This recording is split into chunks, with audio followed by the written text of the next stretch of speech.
আরিফ নিশ্চয়ই শুনতে পাচ্ছেন। এই মুহূর্তে সর্বশেষ খবর জানাবেন আমাদেরকে। তানিয়া, ধন্যবাদ। আসলে এই মুহূর্তের সর্বশেষ খবর যদি বলতে চাই যে বিএনপির ভারপ্রাপ্ত চেয়ারম্যান তারেক রহমান আজকে লন্ডন সময় 6টা 15 মিনিটের যে বাংলাদেশ বিমানের 202 ফ্লাইটটি আছে সেই ফ্লাইটে কিন্তু বাংলাদেশে যাচ্ছেন এবং তিনি কিন্তু বিকাল 4টা অর্থাৎ লন্ডন সময় বিকাল 4টা 18 মিনিটে তিনি হিথ্রো বিমানবন্দরে আসেন এবং সেখান থেকে সরাসরি তিনি ইমিগ্রেশন প্রসেসে চলে যান এবং ভিতরে ইমিগ্রেশন প্রসেস শেষে এখন এই মুহূর্তে কিন্তু তিনি ভিআইপি লাউঞ্জে আছেন। হয়তোবা অল্প কিছুক্ষণের মধ্যে তিনি বাংলাদেশ বিমানের অনবোর্ড হবেন। এর আগে বলে রাখি যে তিনি যখন আসছিলেন তখন প্রচন্ড ঠান্ডার মধ্যে আসার পরেই কিন্তু অনেক নেতা কর্মী তাকে ঘিরে ধরেছিল, যদিও যুক্তরাজ্য বিএনপি থেকে নির্দেশনা ছিল যে কোনো নেতা কর্মী এয়ারপোর্টে আসতে পারবেন না, কারণ এয়ারপোর্টের যে শৃঙ্খলা আছে সেটি বিনষ্ট হতে পারে।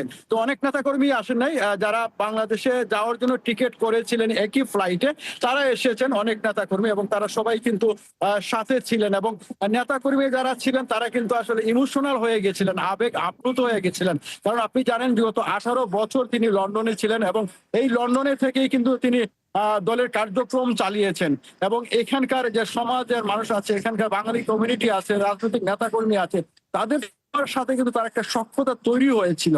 এই 18 বছর আমি যদি বলতে চাই যে একটি মানুষের জীবনের যে মূল সময়, এই সময়টি কিন্তু তিনি লন্ডনে ব্যয় করে দিয়েছেন এবং লন্ডনের প্রতিটি নেতা কর্মীর সাথে তার সখ্যতা হয়েছে, দেখা হয়েছে, মিটিং এ তিনি এসেছেন, শতাধিক প্রোগ্রামে তিনি অ্যাটেন্ড করেছেন। সো অনেকেই কিন্তু আবেগ আপ্লুত হয়েছেন। তারপরেও তারা বলছেন যে দেশের প্রয়োজনে, গণতন্ত্রের প্রয়োজনে, দেশের দায়ভার হয়তোবা তিনি দেশের ভার কিন্তু তিনি নেবেন, হয় যে নির্বাচন হয় তিনি দেশের প্রধানমন্ত্রী হবেন। সো দেশের কল্যাণে, দেশের রাজনৈতিক স্বার্থে, জনগণের স্বার্থে তিনি দেশে যাচ্ছেন, ফিরে যাচ্ছেন, নিজের দেশের মাটিতে যাচ্ছেন, সেটিকে তারা সাধুবাদ জানাচ্ছেন।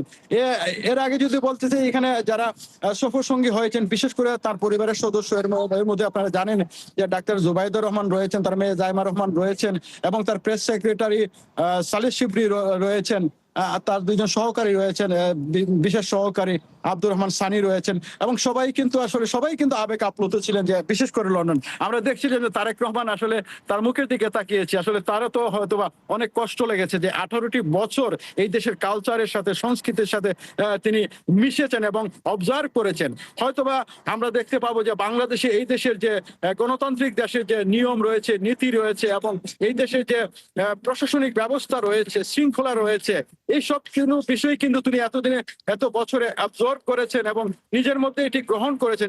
এটি হয়তো বা আমরা দেখবো যে তিনি ভবিষ্যতে বাংলাদেশে অ্যাপ্লাই করছেন। আপনি খেয়াল করবেন যে অনেক সময় বক্তব্যে তিনি বলে থাকেন, বিশেষ উদাহরণ এই দেশের শিক্ষা ব্যবস্থা, এই দেশের এনএইচএস অর্থাৎ হেলথ সার্ভিসের যে ব্যবস্থা, এইসব কিছু কিন্তু তিনি উপলব্ধি করে কিন্তু তিনি এগুলি শেয়ার করেন বক্তব্যের মাধ্যমে। তো আমরা আশা করি যে আমরা না শুধু সারা প্রবাসীরা আশা করেন যে ভবিষ্যতে হয়তোবা তার বিএনপি ক্ষমতায় আসলে তারেক রহমান প্রধানমন্ত্রী হলে এই ব্রিটেনের ফিরবো। মধ্যে আরিফ মাহফুজ, আপনি থাকবেন নিশ্চয়ই যখন তারেক রহমান একেবারেই রওনা দেবেন, যে সময়টাতে আপনার কাছ থেকেই আমরা সেই খবরটা আসলে সর্বশেষ সবার আগে জানতে চাই।